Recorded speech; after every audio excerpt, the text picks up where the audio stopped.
Welcome to the Universal Monsters Podcast, the show waiting to be optioned into a feature film. I'm your host, Jake, author of The Devil's League and creator of hot quality content. And with me, as always, is the creator and host of Screenplay Archaeology, Kira Midhead, a.k.a. Bruce. How you doing? Hello.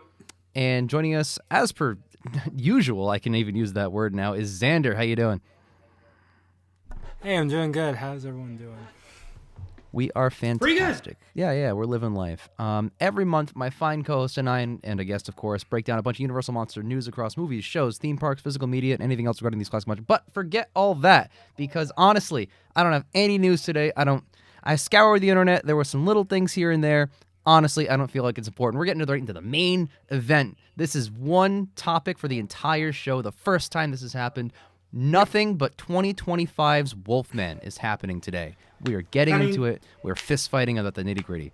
All the news that there is related to this movie, anyways. Yeah, and you guys there's have nothing said, else. You guys have been pulling up articles anyway to talk about it during the discussions anyway, so we're totally fine. Yeah, theme park's not going to be for like another half year, so who cares? So, are you guys ready to talk about 2025's Wolfman? Because I sure am. Sure. Oh, I've been ready. All right, let's get it. You've been ready since before it came out. I have been ready since before it came out, and I feel justified in everything I've said now. Well, regardless, it is time for a 2025 Wolfman deep dive. And fair warning for the audience, we are not waiting around to get to spoilers here. We're going straight for the throat, much like the Wolfman himself. I'll just start off. I think it's smart of us, let's say. It's actually a good idea to just say our scores at the forefront to get it all out of the way here. I gave this movie an 8 out of 10. What'd you guys give it? I gave it a 7. I go by the star rating on Letterboxd, and I gave it... Well, originally I was going to give it 3, but after writing my review, I said, fuck this movie, and I gave it 2.5. 2.5. So it has a 2.5 star. Translates to a 5. Okay, so I'd say we're all fairly mixed. None of us hated this movie, which is fair to say. I think so. But, you know, I really liked it. Xander did not, and Kieran Head's in the middle somewhere. So we all got, like, nice, diverse opinions going on. It's completely fair to say. So here we go. For the audience, I'm not going to explain what 2025's Wolfman is. If you know the Universal Monsters podcast, you've heard of this stupid movie, and you've probably seen it. So I'll just get right into it here. Going by the box office, they probably haven't. I mean, honestly, if you've been watching this podcast, you've been waiting for this. This is it for months now. This is the Royal Rumble. If you watch the episode, I wasn't on. That was a discussion about the movie before the movie came out. Now we get to talk about it with all the gloves off here. So, who wants to start? I can start. Yeah, I think he should start first. So, this is a movie where a lot of it, I think, is really good. I think it's the suspense scenes are all well directed. I think all the like the werewolf perspective stuff as Blake is changing is good.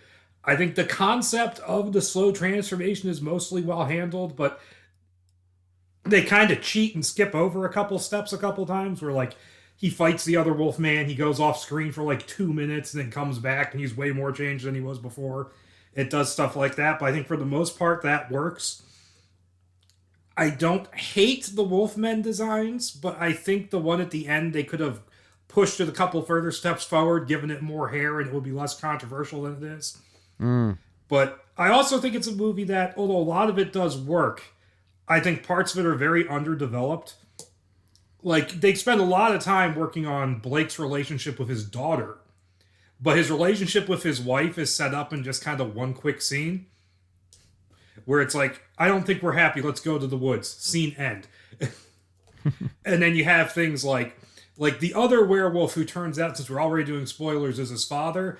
They reveal that, and then nothing comes of it. We just move directly into the climax, and there's so much more they could have done with that. And there's just holes in that character's story because we don't find out what happened to him. We don't find out what happened to the Wolfman in that prologue.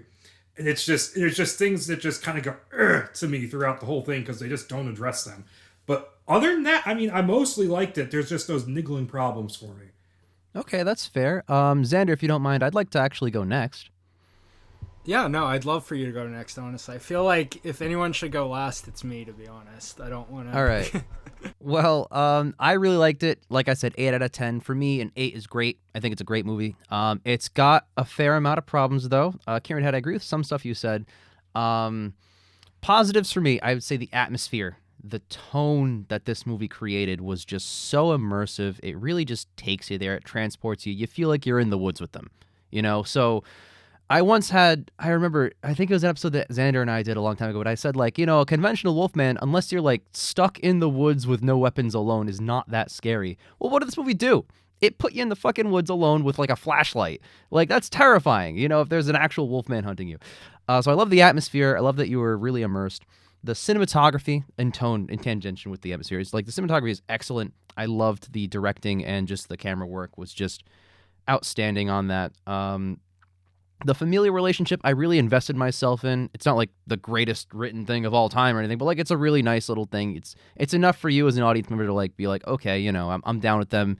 At the very least, I care at all about these three people. And limiting it to just those three main characters was really smart for me, because instead of, like, say, Friday the 13th or a larger ensemble horror movie, you have to develop all these different characters, and what happens? You don't. There's a bunch of cannon fodder in there. But just the fact that there's those three, they spend that much more time per one because there's less of them, and that's really smart of them to have done, so you actually feel like you know, to an extent, these three characters. The acting all around, outstanding.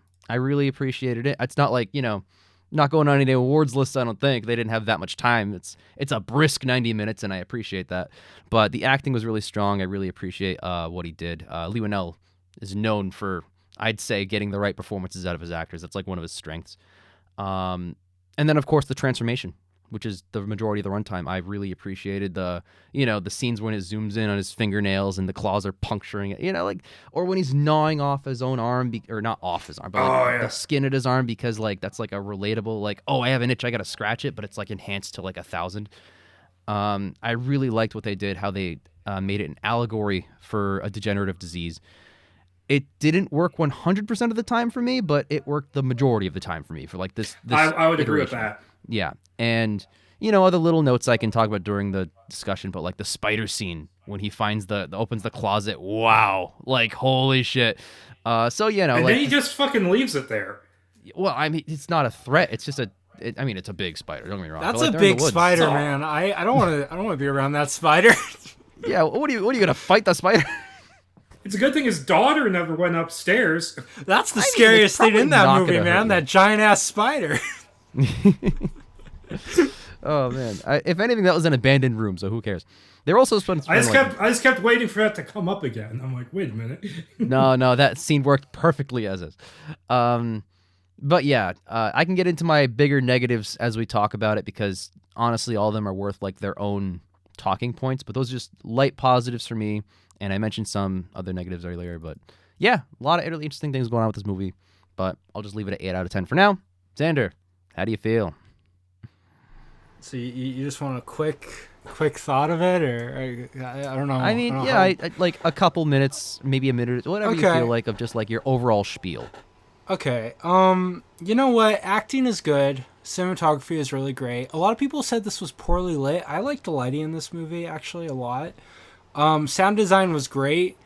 For anyone who ever watches it at home, you better have a good speaker system. Otherwise, I don't think it's just going to hit as well. At least wear headphones with it. Other than that, I have a lot of problems with this movie. There's a lot of problems that I have.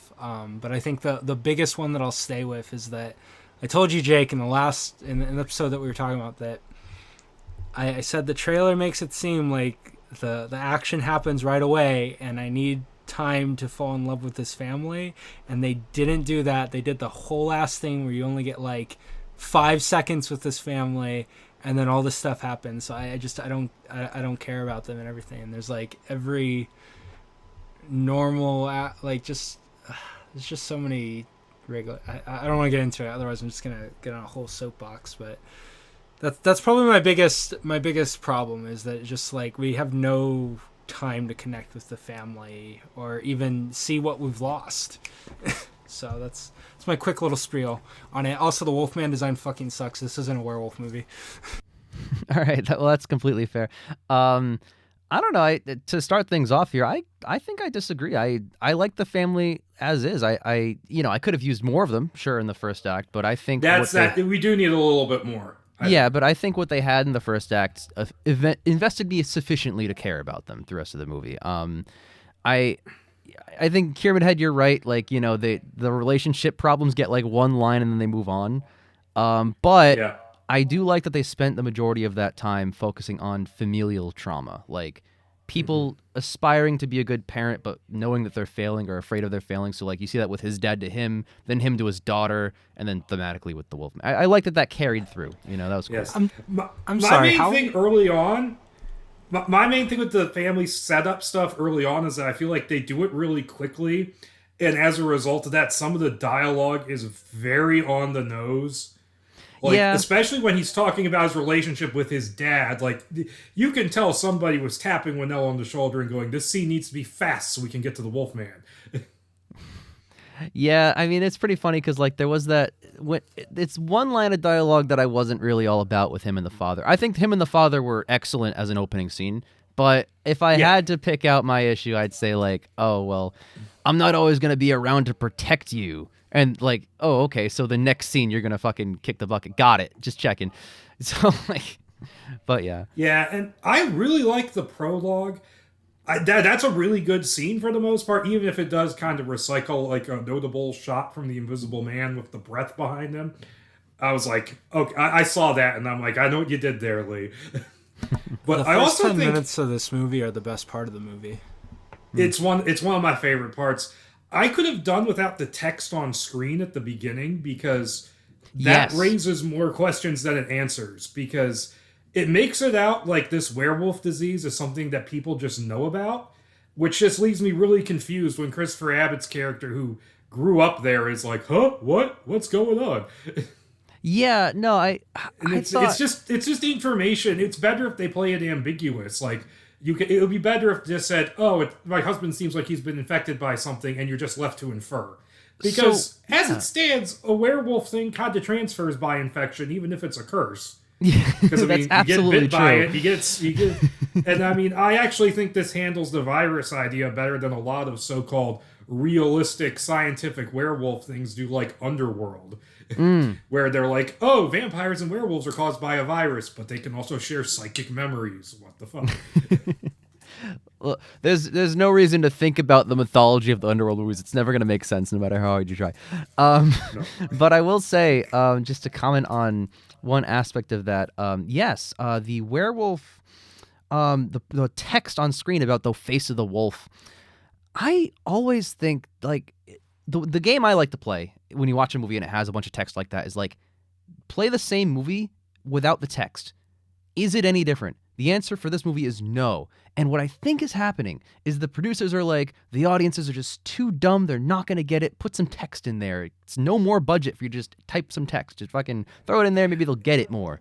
And it's like... It's almost like if you watch this movie without the text and you didn't have it called Wolfman, you ask yourself where the werewolves are. That's a different point. That's a different point, and you know it. Also, Hill Fever is a really lame name for it. Yeah. Face of the Wolf. But... Face of the Wolf isn't great, but it's better than Hill Fever. Mm-hmm. Yeah. No, I pretty much agree. Oh, another thing about the intro. I don't know if you guys picked up on this. I only read about it after the fact, but if you look at Blake's father's notebook, it's real quick, but the name of the missing hiker is Larry Talbot. So I heard about that. I didn't watch it again, but I didn't remember that the first time. I was going to watch it again, but then, like, the day I was going to do it, I'm like, I have a headache. I don't feel like seeing the movie right now. I still want to see it again. I do wanted too. to watch it again before I did this podcast, but then Jake just goes, okay, we're doing the podcast. I'm like, what? Oh, okay. So he jumped the gun on that for me. I did. Okay. Well, we're getting close to the date, and this week for me I was supposed to record something with Bruce like 2 days ago, and that just did not pan out for me. So my week's been crazy busy, but I'm glad I finally got this on the road. I'm just teasing. We got Thursday crossed off though. Yeah, thankfully. But all right. Yeah. Look, regardless, if I can just jump in here for a second about this whole family stuff. First off, I don't understand how any of you guys can think that frickin' Blake is failing as a father. This man is dad of the year. I disagree. I don't think right now. I don't think he is. I think it's about his anxieties that he is. yeah. Okay, that's fair. Can I just say, like, I hate that it's the usual, our marriage is failing. So I already can't feel bad about these two, this husband and wife falling apart because of this disease, because it was already falling apart to begin with. I don't get any chance to connect with them except for that one scene where, like, she's like, "Oh, I love you" and everything. But again, the marriage was already failing, so that's already a trope that's been done like 1,000 times. And I want to point out, if she's giving this big emotional monologue, and the movie cuts her off halfway through to do werewolf POV stuff. Yeah, that's the other thing. It's like, okay, well, that's, I don't know. It's just like all that taken out. Just the fact that we're doing the usual marriage is failing BS stuff. We barely get a time to connect with them. The mom doesn't feel like she's connecting with the daughter, and we have no character development on that throughout the entire movie. She never connects with the daughter throughout there until not even at the very end. But I also don't like that, like, as they're driving up, we get the usual cliche of, oh, there's a guy and the locals are all weird and sketchy. And that's all weird. Like, why couldn't we have gotten a couple days with them at the cabin? They could have still gotten attacked the first night, but then have it be... You could still have a slow burn with the transformation. You could still have all that. But why wasn't it done through a couple days? Instead, it's just one all day in this boring-ass house where nothing can be done. And I don't get any chance at all to connect with this family or anything. It's like The Shining, but we don't even get... we don't even get any time at all, unlike in The Shining. That's my thoughts on the family. Well, I mean, even in the Shining movie, most of the time you get is that Jack Nicholson is fucking tired of these people. Yeah, that's true. That's true. In the book, it's different. In the book, it's better. Yeah, in the book. Yeah, in the book, it's and in the miniseries. Yeah, even in the miniseries, it is better. But yeah, about the failing marriage thing, that's another thing. I never feel like their marriage is actually failing because they don't really show that to us. Yeah. We don't get to see their marriage at all. We get one scene where they're in the car and that's it. It's like I said this. I didn't want like 10 minutes of it. I needed a good amount of time to connect with this family. And Whannell didn't do that. He just was like, okay, well, let's get to the werewolf stuff. And for a movie that wants to be a slow burn, it sure does not want to take its time to be a slow burn. I said the biggest thing that this movie needed to have, regardless of the werewolf stuff, regardless of anything, was that I had to connect with this family and I had to feel sad that we lost something with this family. And we didn't. I didn't feel that. We didn't get that.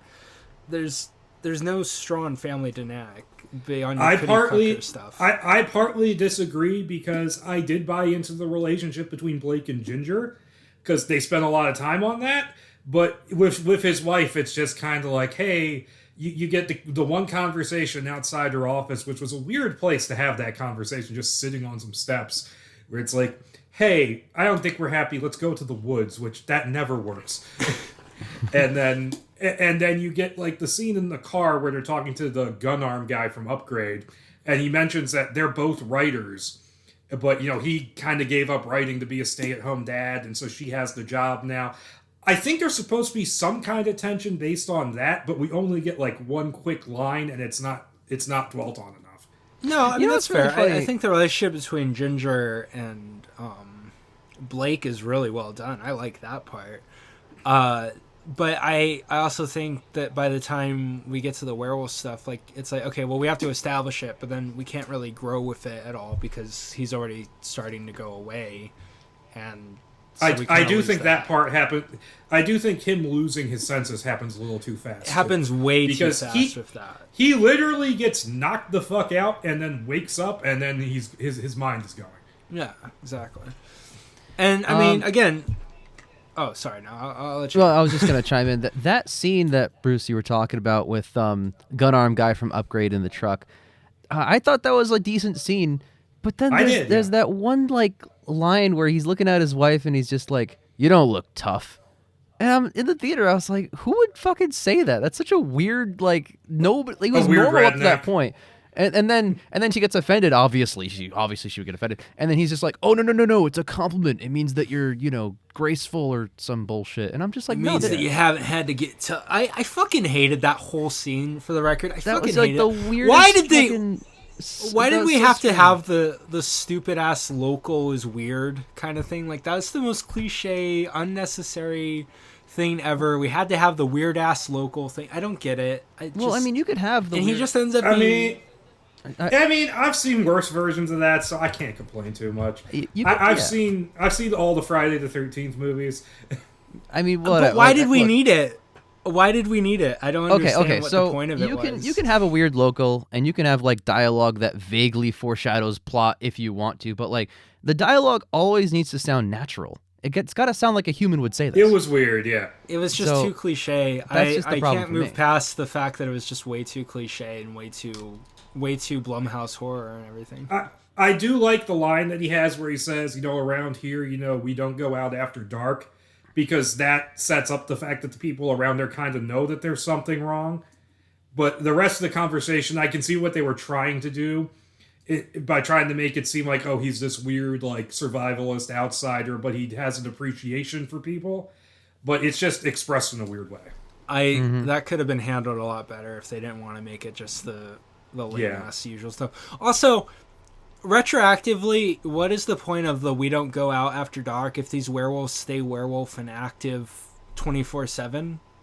Well, it's the same thing as like real creatures where they hunt preferably in the dark because it's easier. Yeah, they could hunt mainly at night. Yeah, And but that the one in the prologue came out because they cornered it. whoa. But still, that was the point. They hunted him in the day. I don't know. They weren't. Well, no, they weren't even trying to hunt him out in the prologue. They were just hunting some deer. He happened to find the dad happened to find it, and then he said, "I saw it. We'll do this." So that werewolf in the beginning was just out and about doing normal stuff. You know what I don't understand about that whole thing? Was that werewolf just out in the woods for 30 years? I guess so. He was hunting. It took him 30 years to finally hunt. That's my other thing. It's like, so he left at 18, but then I don't know. Presumably, well, the rule of thumb because he says in the movie, "Oh, my dad has finally been declared dead after being missing," but he doesn't say for how long. The rule of thumb for that is 7 years. I don't know how the state of Oregon handles it. Maybe they're weird. So was his dad... Either his dad is so bad at hunting one wolf that it took him 20 and a half years to hunt one and then he failed, or he's really, really good at it, and after the 30th dead wolf, one finally got him. The two options. Or he stayed away until it became difficult to keep away from. I'm just thinking of the SpongeBob meme, and it's just Blake's daddy cocks a shotgun. How many times do I have to keep teaching you this lesson? 100%. Oh, Yeah, man. and it's just one of those things where they could have filled that in really easily, because this ties into one of the other issues I have, is that Blake never really learns anything about his dad or comes to any sort of catharsis about their relationship. He just kills the Wolfman, finds out it's his dad, and then the movie moves on. Like, there needed to be something either in between him dying and the last transformation, or something they find in the house. Like, we see his notebooks at the beginning. He could have found his dad's notebook. And I think the idea, one of the things of the idea of the character is that he is more like his father than he realizes. Because the speeches he gives to his daughter is very similar to the things his father would say to him. He just says it a lot better, and he's more conscientious about it. But they're both very obsessed with protective and about protecting their children and teaching them sort of reliance and stuff like that. And so there could have been a moment, because he also says he wishes he knew his father better at the beginning of the movie. So there could have been a moment where he finds like the notebook or something. He finds out that his dad was just trying to do his best for him, but he didn't know how. And he kind of relates to that. And then when he sees that the father turned into a wolf man, he kind of starts connecting the dots a little bit. And that's why he just kind of gives up. But as is in the movie, it's just kind of like, my dad's a werewolf. Oh, well, I'm going to go outside. Yeah, no, I completely agree with that. Also, I just think those speeches were a little too ham-fisted. Like, it's way too much of like, okay, I'm telling you that I'm doing this thing, and this is generational trauma because I can't show you that. We got to tell you that, and I have no other way to do it but just saying it. No, I think the vast majority of the movie does show you that, though. I feel like you're talking about like the 5% that doesn't, you know? I mean, does it though? Like, where are we really getting that? What about Blake is so bad that he's a bad dad? He's like the best dad ever. Well, okay. You're talking about pre-werewolf, right? No, I mean, like, even as a werewolf, what the hell is he doing wrong, man? He's hunting them down to their death. He didn't hunt. No, you know what? That's the other thing. This movie talks about wanting to be a slow-ass burn for a werewolf transformation, but even he knew that was a boring concept because instead of having fully committed to that, we have a damn werewolf running around the whole time. Not even a werewolf. I don't know why I'm calling them werewolves, but they're not werewolves. They're not at all. I'm not giving them the satisfaction of calling them werewolves. That's a later discussion. But we have a werewolf running around this whole time. What the hell is he supposed to do? Of course he's gonna, try to barricade everything. This man, the only thing he does until the last 10 minutes of the movie is just be really sick and worry them. He's not doing any trying to kill them. He's not doing any kind of stalking or anything. Like, he's doing nothing wrong but trying to protect his family. He's certainly trying to, yeah. And like so he starts before he's bitten. He's 100% Blake, normal guy, about to protect my family. And then, like, as the movie goes on, his brain gets, like, 80%, 60, 40, 20. And, like, by the end of the movie, like, when he's literally crawling up that thing, it's, like, the 1% of him left that's, like, kill me. That's, like, holding the himself back. And I actually really appreciate that that's the path they took. So, I don't know. I'll defend that. Jake, I'm sorry. I don't know what to tell you, but he doesn't start attacking his family until the other werewolf dies. He doesn't start doing any. Yeah. So then, how is he a bad father? How is he a bad father before that? Then he's not a bad father. Thank you. He's not a bad father for most of the movie. He's not. And that's a bad allegory for generational trauma. I do think thematically the movie is messy, but I don't think he's supposed to be a bad father. I know that. I think he's just supposed to. But his way of fathering is influenced by what he learned from his father, and he doesn't realize it, but the movie doesn't do a great job of conveying that. So I actually really he does a good job as a dad the whole time. I really do like interpreting it as something like, say, alcoholism, right? So like his dad was a drinker and he's, putting that trauma on his son. Now his son's like, I'm not about it. And then now, of course, like if and when that gets introduced into your family dynamic, these are the consequences, and you could go down this path where like you just become a shell of your former self and your family's fucking terrified of you. I like the idea of it, and I think mostly this movie accomplishes what it's setting out to do. My issues with the movie come from it choosing not to do certain things with what it can be doing. For example, my main thing is that it's still called Wolfman. Xander, I'm going to side with you for a moment. I'm going to throw you your fucking bone here. This movie calls itself Wolfman, but has a really stark lack of actual werewolf scenes. And I'm talking about Thank you! So this is one of, like, I gave it an 8 out of 10. This is in the 2 out of 10 away from it being perfect. Like, this is the area that I have an issue with. When you watch a werewolf movie, and you watch like 1941's does this, 2010's does this, other non-universal werewolf movies, they express the primal bestiality and the full force of what a werewolf is and what it can be. And I don't know if it's because the movie's so short, or I don't know if it's because this was a deliberate choice, but the only real werewolf moment is when they have that werewolf fight in the hallway, and I swear to God, it's like 30 seconds? It's like the same duration of time as the final fight in 2010's, which the big problem with that is that it's 30 fucking seconds. So, you know what? Most of that fight was Anthony Hopkins posing. He was posing. Like knocking them over with the stick. Yeah. Well, the funny thing is that Whannell said that he took every other werewolf stuff and said, okay, I'm not going to do all this, but then, he does everything every other werewolf movie has done before. He doesn't, though. This is why it doesn't feel like a werewolf movie, because I'm telling you right now, Leigh Whannell does not give a fuck about the Universal monsters. Invisible Man was a fluke, okay? He wanted to do his own stupid-ass story about generational trauma and the pandemic and whatever thing, and Blumhouse was like, that's cool. can you somehow relate it to werewolves? And he said, okay, fine, whatever. And he added little bits and pieces here to make it a werewolf movie. But he didn't want to commit, and he just wanted to pretend that he's doing his own thing. And they slapped the name Wolfman on it so that they could get tickets to sell and everything. This is not a werewolf movie. If you take out the Wolfman name, if you take out the opening text and everything, it's not a werewolf film.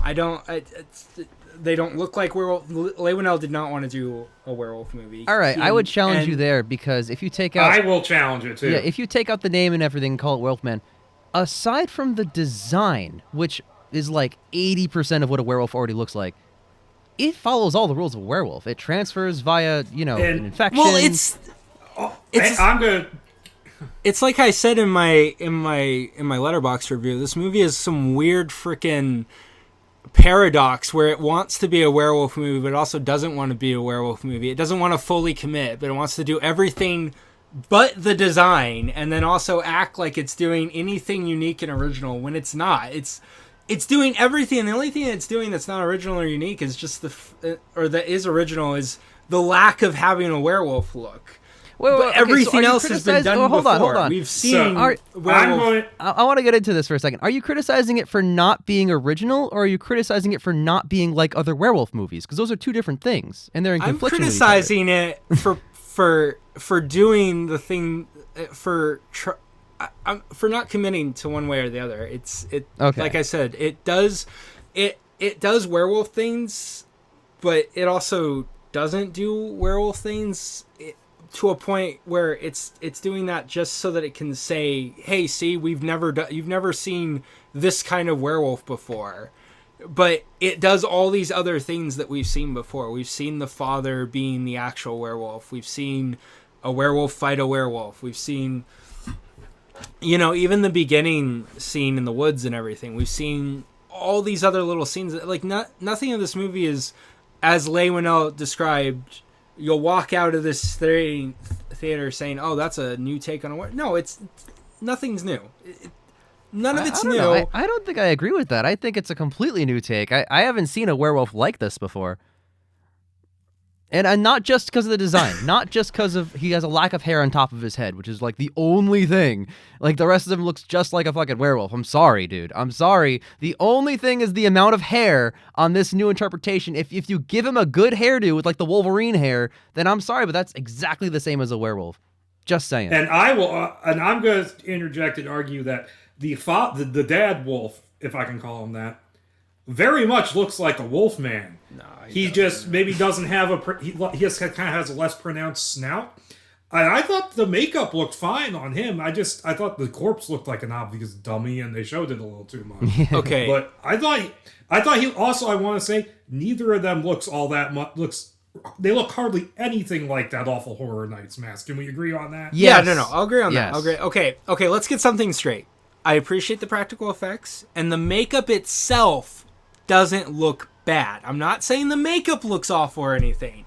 I'm just saying it's not a werewolf design. This isn't a werewolf movie, okay? They don't look like werewolves. They act like just rabid creatures and everything. And like don't get me wrong, Jake, if I saw that thing running at me, yeah, I'd be scared, but like that doesn't mean it's a werewolf. No, I'm not saying that's why it's a werewolf. I'm saying that if you give it a head of hair, if you give it my hair but crazier, then it's a fucking werewolf. It's identical. It's no different. Like even like the face is like kind of like the underbite on the jaw. You got like the Werewolf of London vibe with like the teeth coming out.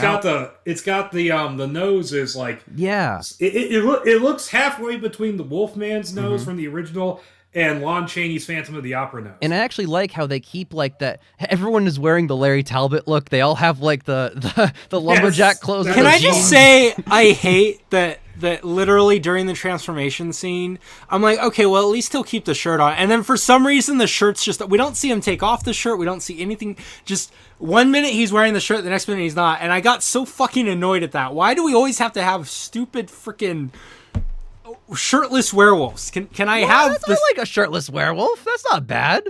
Hold on. It was bad. It was sad. I'm not looking at a werewolf. I'm looking at a freaking... They were trying so hard to give me some kind of werewolf that they had to shed off his shirt so that we could see patches of fur, because Whannell just can't. Because the only thing Whannell can think to give me a unique original werewolf is to not give me a werewolf. Like, is to give you a werewolf without hair on its head. That's yeah. I do wish he had grown, like, maybe if he grew fur throughout the climax, like gradually grew it through the climax, because that would be kind of fast. Yeah, but I see the movie why. skips steps into transformation anyways. I showed you those concept arts. There's that one where he still has fur, but it's in those patchy clumps, and he still has bits out, but there's still a lot of fur and stuff. I think that would have worked better as the whole, like, looking like a diseased werewolf. Because as it stands, yes, we just have a should diseased have grown man. more in. And yeah. I want to make one thing clear, because I know a lot of people are going to say this. If this movie was named something else, and like with Invisible Man, I still have problems with a little bits of it. But if it was named anything else, I would like it a little bit better. If you called Wolfman anything else, like Face of Werewolf, or like something that didn't even have anything to do with werewolves, I would still have the exact same problems with the movie. It's still the same problems. If you named him Larry Talbot, I would still have the same problems with the movie. And if you made the werewolf design better, I probably would just give it a 3-star, but it would still be a mid-ass werewolf movie. It wouldn't be anything amazing. That's fair.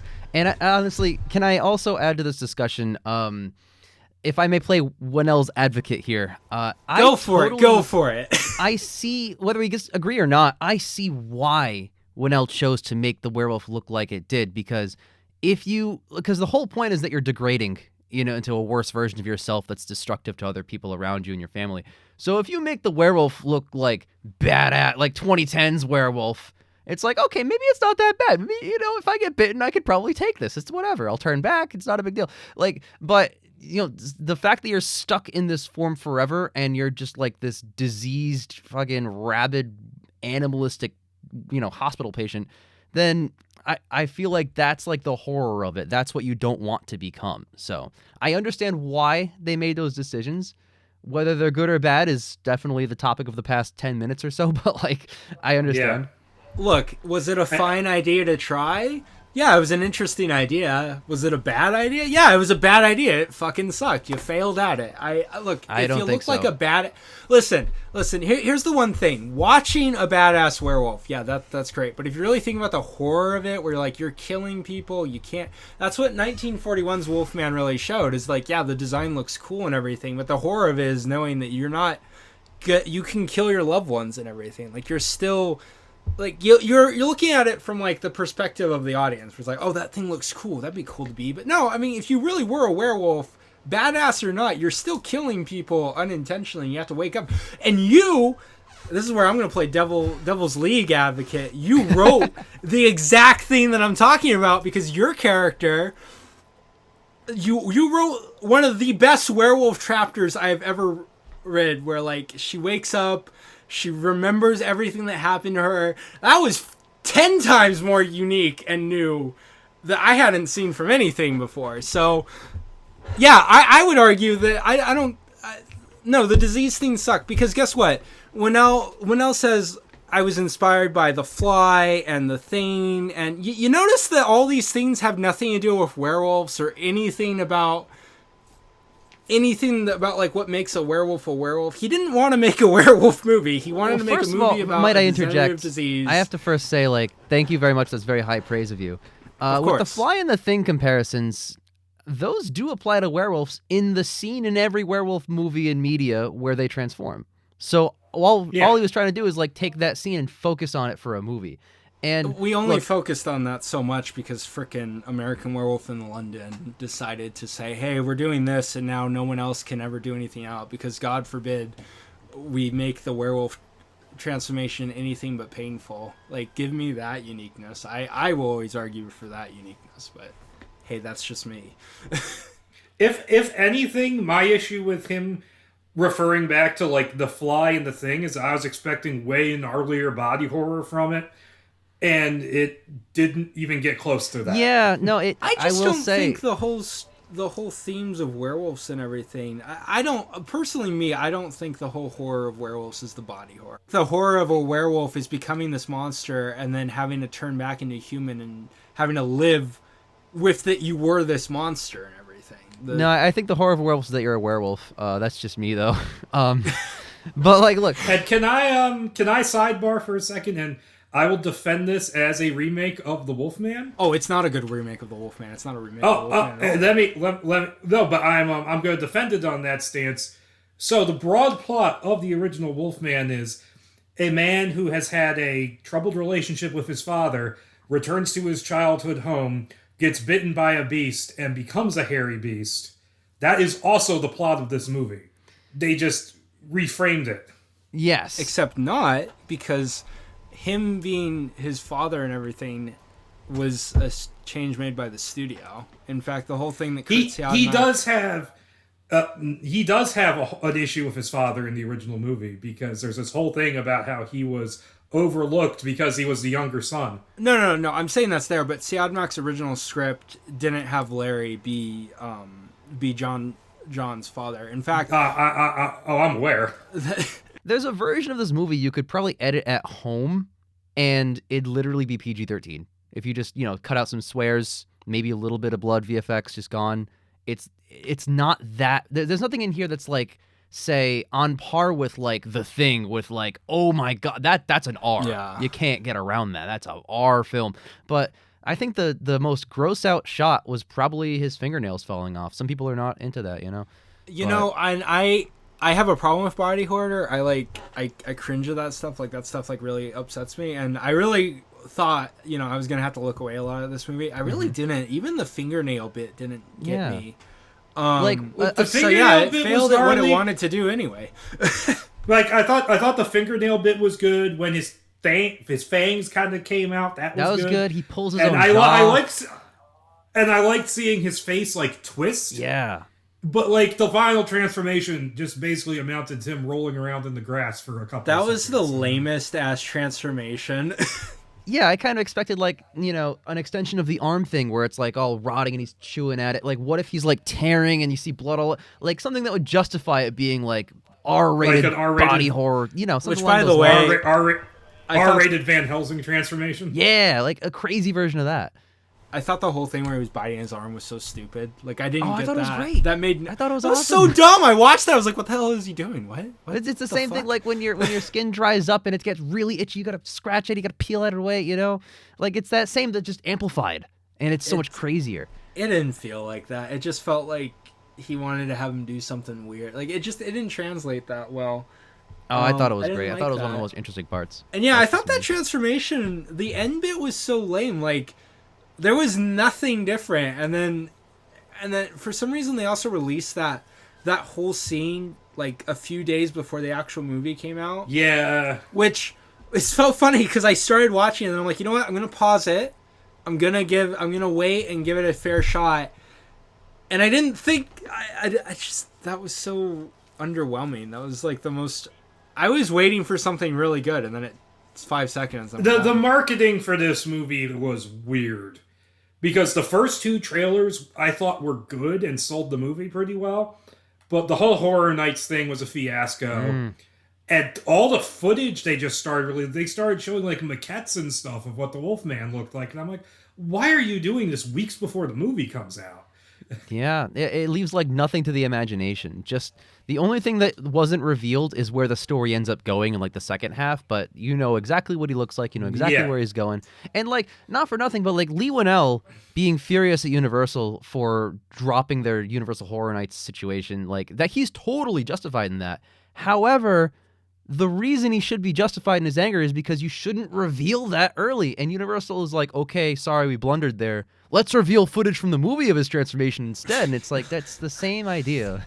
I think the reason why they did that too was because it kept saying like, oh, this is going to be a very slow burn transformation. So I think it was that Universal thought, okay, if we reveal this, and if you read the comment sections, you'll know I'm right in this, is that people were going to see that and think, oh, that's part of the transformation. I bet he's going to transform further. And I think it was a bait and switch. I think it was like, okay, let's show this, get people to think, oh, cool, there's going to be even more transformation scenes. And that's not actually at all. Yep. So yeah, no, I kind of agree with that. I also think like maybe a part of that too is like maybe Universal was like, oh shit, we really failed with this Horror Nights situation where we just tarnished what people think it's going to look like, but it's not how it's going to look like. Let's put the transformation as a clip on YouTube so people can see what it actually does look like. And, say it's good, say it's bad. It is definitively better than that Horror Nights costume. Everyone agrees on that. Like, whoa. I mean, but that's neither here nor it's there. better, but is it really even that? Better's a strong word. I think it's pretty strongly lame used here. still. I think it's definitively It still better. looks really lame. It's so I would say underwhelming. definitively better. Yeah, I like it a lot better. If they just gave the final werewolf a little more hair, it would have been better. But I still think the design is okay.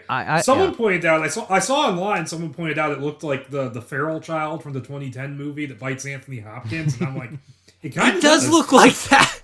And that was a bad design still.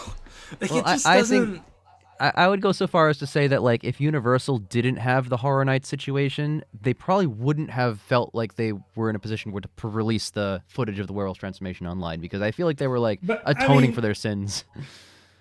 But, I mean, Blumhouse marketing is notorious for being spoiler heavy, so... That's true, yeah. That could have been... I remember people were complaining that the marketing for the Invisible Man revealed too much, and I thought it was fine. I don't remember totally anything fine. bad about the Invisible Man marketing. I remember people specifically on Reddit saying, oh, but they revealed the twist, like that there's an Invisible Man in the movie, and I'm like, it's not a twist, it's called the Invisible Man. It's called the Invisible Man, yeah.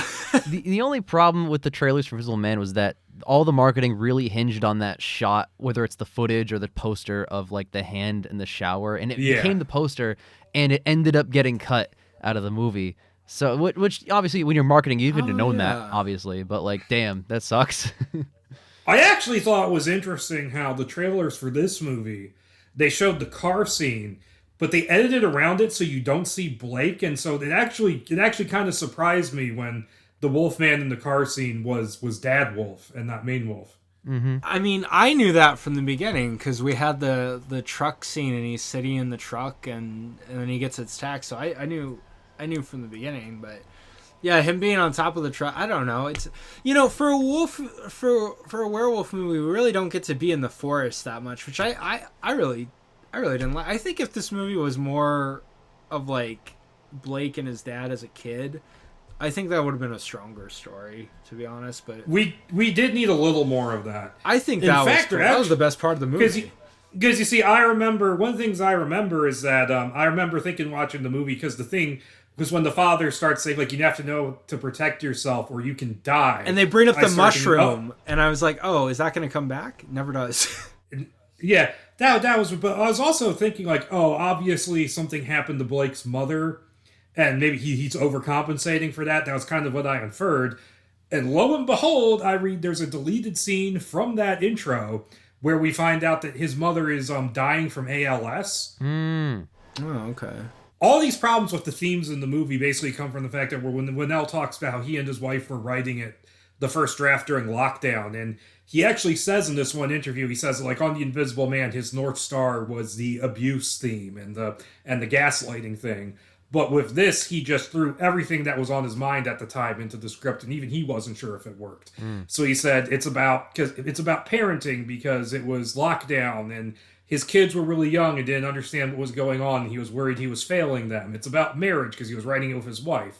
It's about degenerative illness because he had a friend who died from ALS. And, like, suddenly, like, the messiness of this movie makes way more sense to me. I think the movie that got cut down to 90 minutes is strong, having cut out a lot of the ideas that you said. There are still remnants of them, though, like the line about our marriage failing. Also, if you take out the marriage failing line, the movie's the same. So, like, it's just because they never address it, they never go back to it, so it's not that important to even keep in. And also the line where you find out they're both writers, I'm like, Yeah. Well, I mean... and also, did you not want to dig too deep into that because you're writing it with your wife? I mean, if you take out the line about the marriage failing, you still have the problem where I really don't get to fall in love with this couple together. I don't really see much of a relationship or anything. I have no kind of relationship at all. I need at least, like... I need a good bit where it's just like a happy family doing happy family things so that I can feel sad that this happy family is dying. Or we need to have them talk about their relationship in more detail than Are you happy? I don't think you're happy. Yeah, I don't think we need to have them talk about their relationship. I think I need to see their relationship do things. Like, I need to see them be a family and, like, you know, have fun as a family. I don't know. Something where by the time Blake gets infected, I'm like, ah, shit, what are we losing? Instead, it's like, oh, we're already losing stuff, and now that's it. It's just, it's not a bad movie. It's not the worst thing imaginable. Werewolves is a better movie, though, by the way. It's not the worst thing imaginable, but it's also not the greatest thing ever. It's not better than the 1941 film, that's for sure. I was watching the 1941 film the next day, and I'm like, I'm sorry, I just was like, Jake, what the hell are you smoking? This movie is 10 times better than Wolfman. What are you talking about? You'd rather watch Wolfman. I would rather watch Wolfman. We can do our rankings at the end of the episode. Yeah, sure, that sounds great.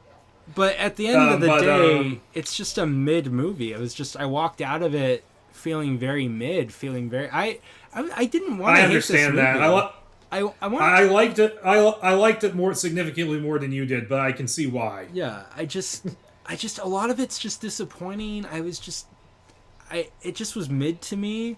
Like, I did not want to hate this movie. I walked into this movie IMAX day one, gave it the best shot that I possibly could, and I wanted to love this movie. I loved the first 10 minutes of it, but it just, also, can we talk about the frickin' bear trap scene? I love that.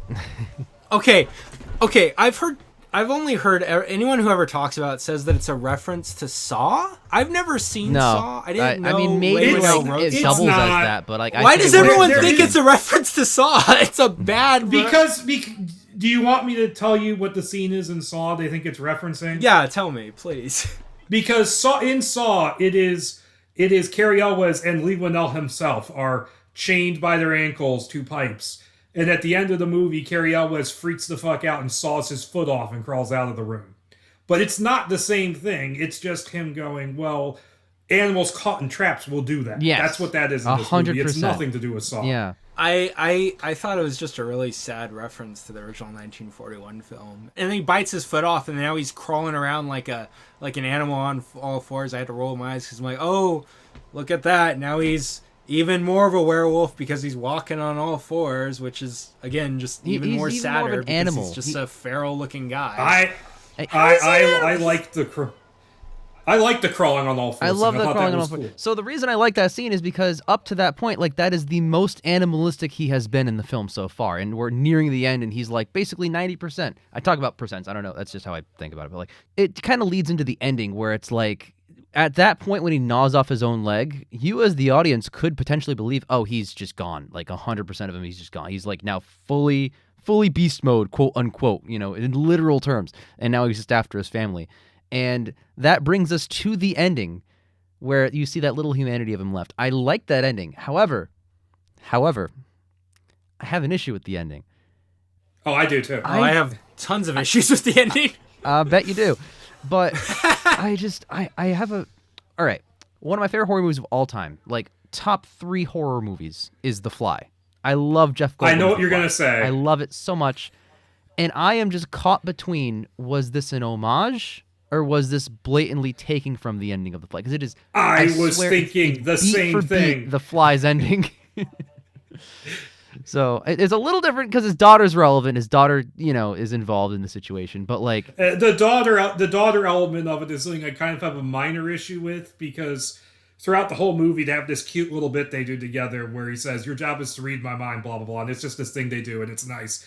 And then she kind of literally reads his mind at the end, and I'm like, well, I don't think that's not an issue. That's just her like seeing and judging the situation for herself. I mean, it's when it cuts back to him with that thought, like, oh yeah, now you can kind of see it as the audience, like, oh yeah, that's definitely what he's asking for. She's seen all the Wolfman movies, so she knows the Wolfman's main thing is that he wants to die. Exactly. Do you have any alcohol? But yeah. So yeah, no, I like the ending. I don't know how I feel about like it in context of that. They should have. Also, I think it's kind of weird that these things are supposed to be like really dangerous, and like his father was afraid of that other Wolfman, but you can apparently kill them with one bullet. Yeah, there's like like they just can be killed by any means possible. Like, okay, that's Like if she like unloaded a clip into him, that would be different. Well, it's a sniper. Like there is not one creature on Earth where a sniper point blank through the heart would not kill it. Like, I'm sorry. well, a werewolf because But it's, I mean, oh this no, is a the werewolves Universal can Wolfman. die to any kind of bullet. They're not weakened to silver. I guess that's apparently new and original because That's we've not never new and seen original. That's the non-curse interpretation of the werewolf. That was it was an American Werewolf in London. This is a better ending than American Werewolf in London. This is a better ending than American Werewolf in London. I will say that. But That doesn't mean it's better, but it's better. It's not a better movie on the whole, but this. I will say this is a Universal Wolfman movie. So if they want to, he could just come back. Yeah, he's just alive Whoa, again. whoa! Let's calm down here. This ain't no Universal Wolfman. This isn't a Wolfman movie at all. It's more of a Wolfman movie than She-Wolf of London. Yes, there's a werewolf in it. Is there really though? Yes, there is, and I knew you were gonna say that. Okay. let's These take aren't a vote. werewolves. Is there a werewolf? Let's take a vote. Oh, Are this there isn't werewolves in fair. this movie? That's not fair. There's 2 against 1. I hate him crawling on all fours because he's not crawling on all fours because he wants to. He's doing it because he lost his leg. Because it just felt like Whannell was telling me, "Hey, look, see, it's new, it's original. You haven't seen a guy crawl on all fours. You've never seen that. It just felt like him, again, I think you're projecting onto Whannell. Yeah, I don't see that at all. I'm sorry. I can't help it, okay?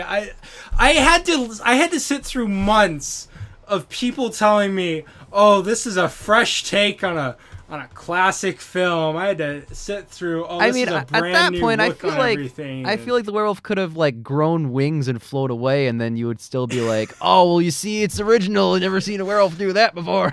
Not to spoil someone's book, but someone did a more original take on a werewolf than Whannell ever did. So sorry, Jake. Gotta give you the points again. Hold on one second. Appreciate you. Audience, he's talking about the Devil's League. Order it now. I gotta have my standard. I got a standard like 10 or 12 copies in a stack at all points in time, just in case. You never know. Hey, I'll say this for the husband and wife relationship here: she wasn't grooming him, like in the 2010 movie. Like in the 2010s movie, yeah. Yeah, no, to defend myself a little bit on the whole, I like this better than 1941's Wolfman. I think 1941's Wolfman is all right. It's a good movie. It gets the job done. But I do not remember it for its like relationship scenes where like him and Gwen, like I think they have like little to no chemistry on screen. The script doesn't really make much sense where he's using this gigantic telescope to stare at her from the like. Okay, he didn't do that on purpose. He just. Yeah, can we talk about that for a second? He never tried to do it. Every person I've ever asked, is that creepy or anything? No one in real life has ever found that to be a weird creep scene, okay? He just accidentally came upon it and was like, "Oh, wait, is that a girl? Oh, shit, okay, it is. Let me get my hat and coat on, find out where she is, and try to talk to her." What the fuck is wrong with that? Look, I don't have as big. I think it's weird. I have more of a problem with her continuously saying no to him and him keeping showing up. That's another aspect. So like, it's the relationship scenes. I'm not. Okay, wait a minute. I'm sorry. I know we're supposed to talk about. But wait a minute. That's 1% of the movie, so it doesn't wreck the movie. Also, I'm sorry. Okay, she lives in the shop. Her house is there. Her bed is on top of. Okay, she walked out of the shop, looked around and waited for him. She wanted him. She wanted to. Okay, she 100% wanted to. Yeah, because the male writer in Hollywood said she would have gone upstairs and gone to bed. Okay, that's all I'm saying. The movie gave strong vibes of, oh, she likes them because the male writer in Hollywood says that she likes them. And oh, for the love of God! It was seriously, a different time. It didn't feel genuine at all. It doesn't feel genuine because Gwen is torn between this new guy and everything, and the fact that she's already engaged to someone. Like that's part of the whole thing. Is like, Can I say something I think is really funny? What? Her fiance is named Frank, and the same actor is in the next movie playing a character also named Frank. Yeah.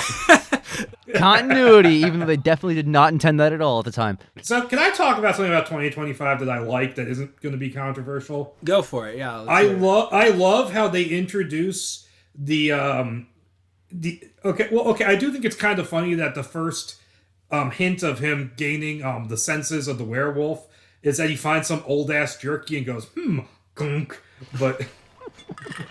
But I like how when it first takes into effect, you don't know what's happening, and he goes down into the basement, and I'm like, damn, this basement's well lit, and then it does that camera move, boom, it's actually dark. I think all that stuff is really great, and I love the camera work in this. No, I like that. I talked about that stuff yet. I love that stuff. And the way it pays off in the people were saying that the barn scene at the end is too dark. I think that just depends on your projector. Wasn't that the point? Because I thought it looked fine because you could tell they were hiding, and then cut to his perspective, and he was right there, and that was really cool. That was awesome. All that stuff is really good. That might be my favorite part of the movie. I don't even know. That's so good. I wish he would have killed that spider after he heard it's not going to. Yeah, where's the Wolfman versus the spider? If you hear that spider making that noise, you think it's like a fucking bear or something. So like you'd be scared of it, but it's like I thought it was the Wolfman outside was like on the roof or something. Like maybe you guys live in the city, and I don't know if you know this, but like if you live in a house in the woods, I'm sorry, spiders are there. They're showing up. Just make sure they're not anywhere near you. That's how it works. Oh, I know it. I live kind of out in a little woodsier area, and there's spiders in my basement all the time, but I don't have a giant spider to look like it came from fucking Skull Island. I'm glad you brought up those scenes. I thought those transitions were really cool. Again, this is why I gave the movie 2.5 and say that it's not the worst scene ever. I wish there was more of those those POVs. I think we lose his POV way too quickly.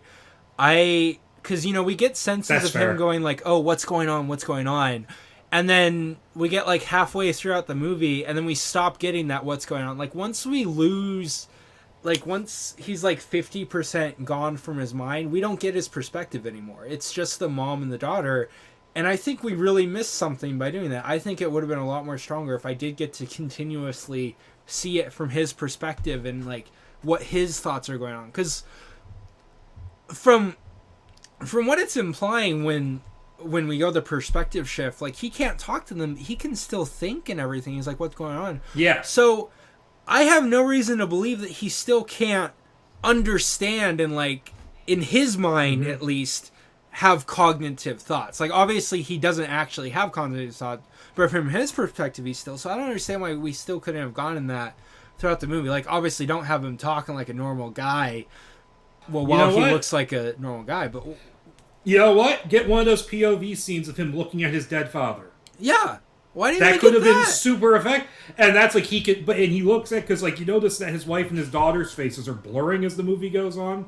Have the father's face be pristine in his vision, or do that something. Would be a great effective moment. Or I don't know. Do anything. Don't lose the perspective. That was so. Again, there's a reason why I say even if this movie had a great rework design, there's still so many problems where it's just kind of like, why didn't we still get more of that? Why didn't I get to see more of Blake's perspective? Why do I only get like one other side? Where the barn scene, okay, yeah, that's a cool reveal and stuff, but why didn't I get more of that? For me, it's a movie where the stuff that works for me works well enough that the deficiencies don't bring it down. Like, it's a movie that's a 7 for me that is teetering on like a 6.5 almost.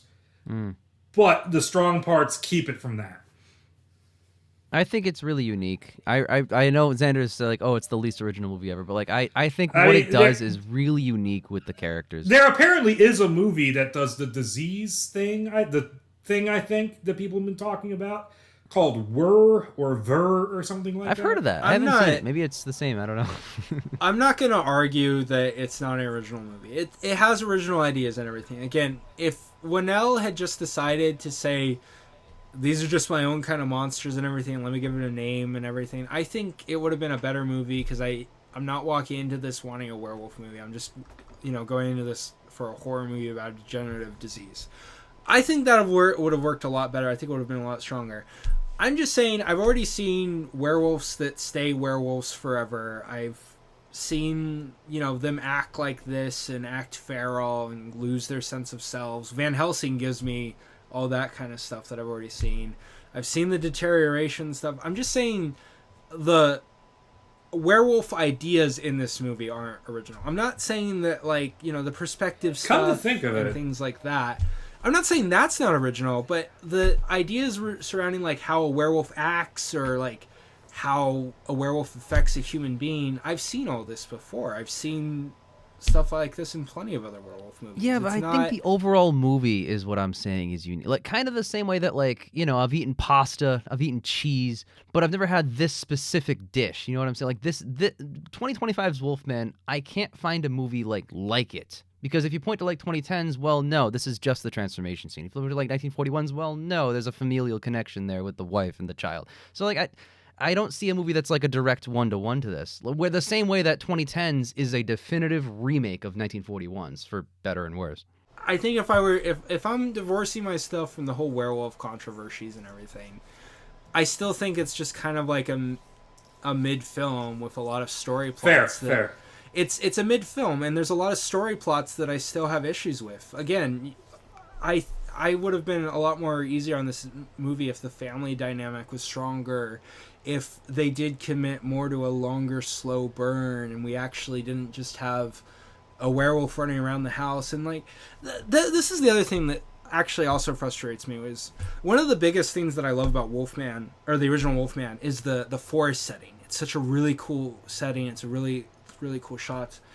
And I really loved the forest that Whannell gave us in this movie, but we don't get to see enough of it. He sticks us in this house for the whole time, and I wish we had more to do in the forest. By the time we do get to have them running away from their dad as a werewolf, it's like the last 10 minutes or the last 5 minutes of the movie. I don't know. You market this movie as Wolfman, you name it Wolfman. I'm walking expecting a werewolf movie, and I didn't get a good werewolf movie. I got a very mid horror film that does a lot of story tropes that I've seen before too. That's the other thing, where it's like, as much as I've seen new things, there's a lot of story things that I've seen 100 times before that wasn't anything new to me. And those are my bigger problems with the movie. I'm okay with things not being original because nothing really is. I don't know, Nosferatu is pretty original. No, it's not a Nosferatu. No? Nosferatu was original in the way it was shot and the way it looks. And but Nosferatu is Nosferatu, and Nosferatu was just Dracula. Well, and that was great. I'm just saying, you see a stark Dracula difference in two movies that are just remakes, and you see one where the director actually really loved the work that he was basing off of, and the other one where the director was just like, well, I gotta slap Wolfman on it to do my story. Well, okay, like, if this movie marketed itself as a remake like 2010's was, I think this would be a wildly different, like, situation here. It definitively is not. It did market itself as a remake. No, it didn't. It's called Wolfman. What am I supposed to see? It's just a movie called Wolfman about a werewolf. It's not, Larry Talbot's not around. There's no family business. There's no Gwen. It's not a remake of that movie. I know. So why call it Wolfman? Why call it Wolfman? Except for the plot points I mentioned earlier. Yeah, it's funny. Okay, very broad great. stroke. That's a very broad stroke. Okay, so then by that aspect, Nosferatu is a 1-to-1 Dracula remake then, I guess, because it has the same 1-to-1 plot. Nosferatu is more a Dracula remake than Wolfman 2025 was a 1941's Wolfman remake. I know. I'm not even interested in this part of the debate. I think we're getting into minutiae. Jake, I know. Tell me, Jake, control. why this movie deserves to be called Wolfman. Just tell me what about it. Because the guy's a wolfman. Like, I don't know what to tell you, man. It's not called Disney's Barbie Fairy Princess. It's called a Wolfman. It's what he is. Wait. I got my mid 2000s terminology hat on. It's not a remake. It's a reboot. It's not even a reboot. It's not even a reboot. It is. It's whatever it wants to be, man. You can do whatever you want. To draw from my Silent Hill experience, it's not a remake. It's a reimagining. Oh God, it's not even a reimagining. It's. when you whatever something, you can take as much artistic license as you want, as long as you keep the spirit of what that original is. And I think they did. And the spirit isn't here. The spirit I think of it what is. the I think it's original here. isn't there. No, it's not. It's not. It in absolutely is. Okay. I need a whistle. American Werewolf in London Oh, has God. more spirit of the original 1941 than, and I don't like American Werewolf in London. I think it's First of all, and- Holy shit. Xander, you might be shocked to hear this, but I fucking love American Werewolf in London. All right, I think wow, it's great. really? What a surprise! You and every other person. That's not a hot take at all. I know. I'm not going to sit here and argue with a meatloaf. It's so good. It's so fun. All right. Well, whatever. Any other closing thoughts? I think we wrapped it up pretty well just then. I think we all had our final. I hit pretty much all of my points. Yeah. Series rankings. Yes. Oh, Wait, okay. actually, can I say one more thing? I'm not going to hate on anyone if they liked it. If you enjoyed the movie, Jake, more power to cool. you.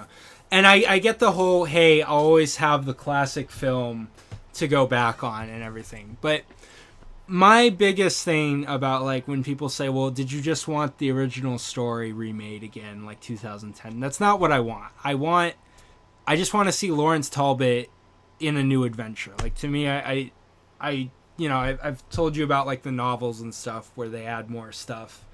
And that's what I want to see. I want to see Lawrence Talbot and his Wolfman going through different adventures and stuff. Because that's what those sequels kind of showed me, the original sequels, where it's like, oh, that's cool.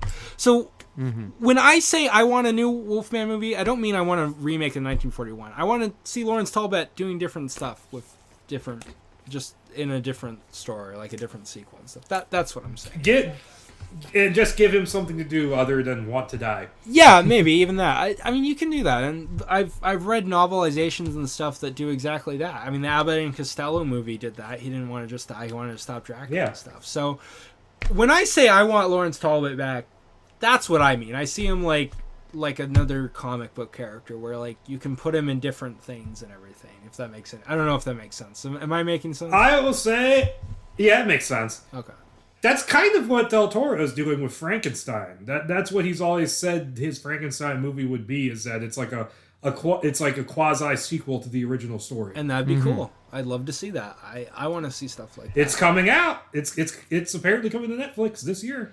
Yeah. Cool. So I have the Larry Talbot saga open here. So we have. Oh boy. Oh, you're ranking the crossovers with it. Oh, okay. Well, do you then just wanna this is just do- going to be very easy to do. Do you just want to do Wolfman 2010s and then 2025? Well, I mean, we can do the crossovers. I don't mind. I can do crossovers. Let's not include. Yeah, I'll do the crossovers. All right, so we got Wolfman, Frankenstein meets the Wolfman, House of Frankenstein, House of Dracula, Abbott and Costello meet Frankenstein. If we're including them, we got to include Van Helsing and then 2010s and then 2025. No, I'm not counting Van. You're not counting Van Helsing, but you're Van counting House of Helsing Dracula? doesn't- Come on. Van Helsing doesn't. Well, I mean, I don't really even want to include 2025 Wolfman, but I guess if we're going by that, then yeah, I guess Van Helsing should count. Yeah, okay, I'll include Van Helsing. Who wants to go first? Let me I'll let you guys go first so I can make a list on Letterboxd so that I can visualize this better because I can't. Sure. gotta- I probably Jake, I probably have ranked these in the past, but this is just how I feel in this particular moment. My number one is obviously Van Helsing. It's the 10 out of 10, one of my favorite movies of all time. What takes the second spot for me, thinking back on all these movies, I don't know if I prefer Abbott and Costello Meet Frankenstein or 2025's Wolfman. They're both like solid 8 out of 10 times for me.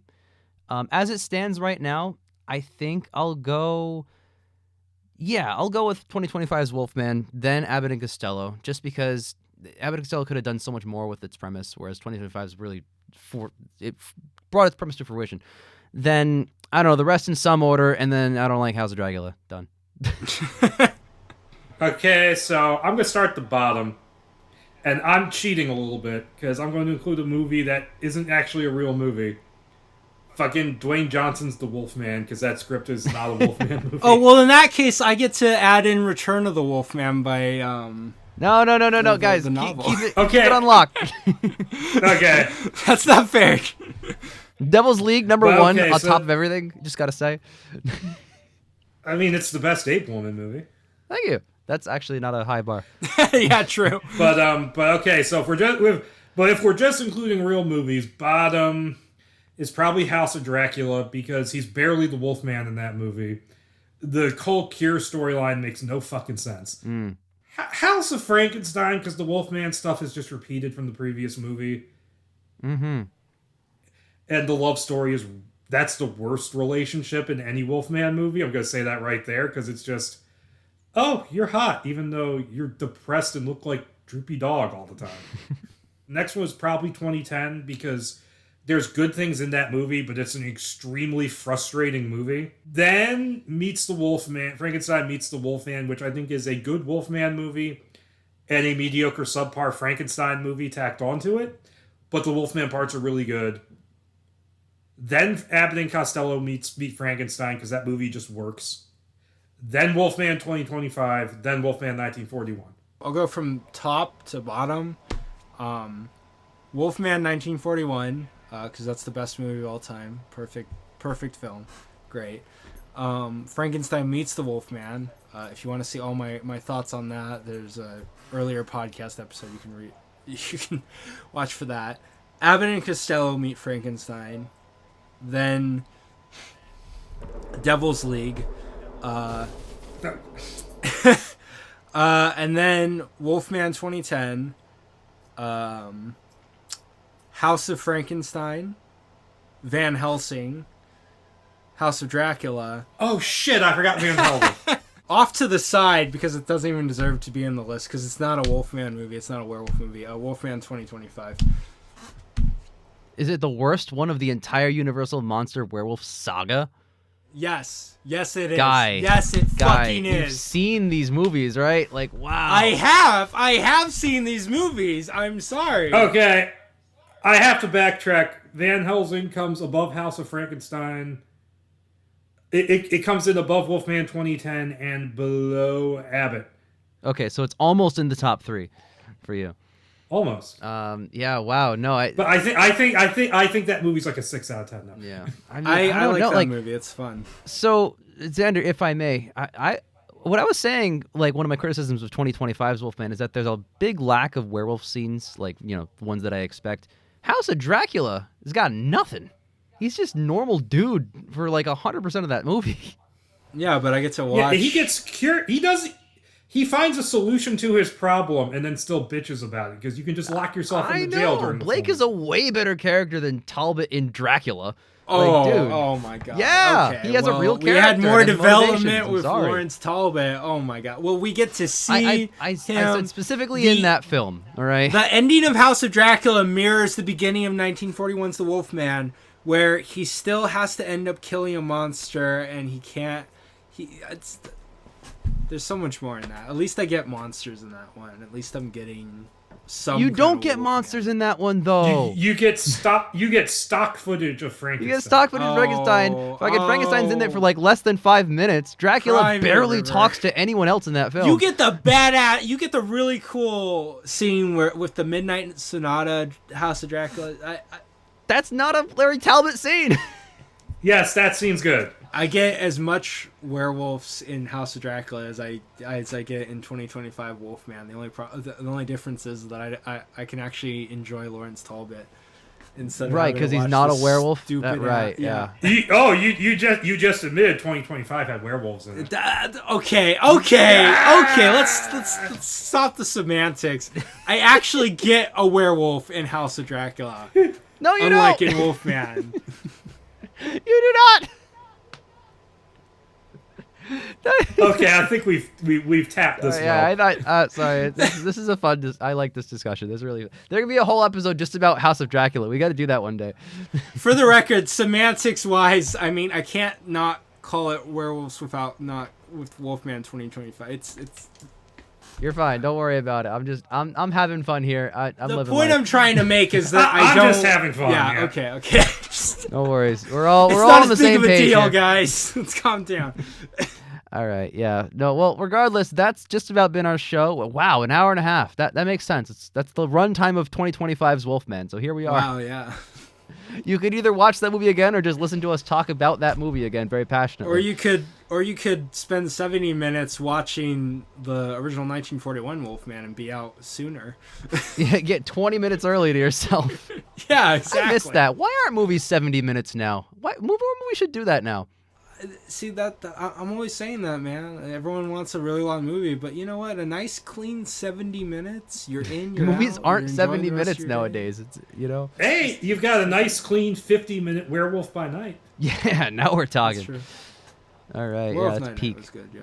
All right. Well, regardless, that's just about been our show. Thank you guys all for joining us, and we will see you next time for the 1-year anniversary of the Universal Monsters podcast. It's finally Jeez, already? Yeah, March 1st was our first episode, so now we technically completed the year with this episode, but it's going to be our anniversary next year, so that's going to be fun.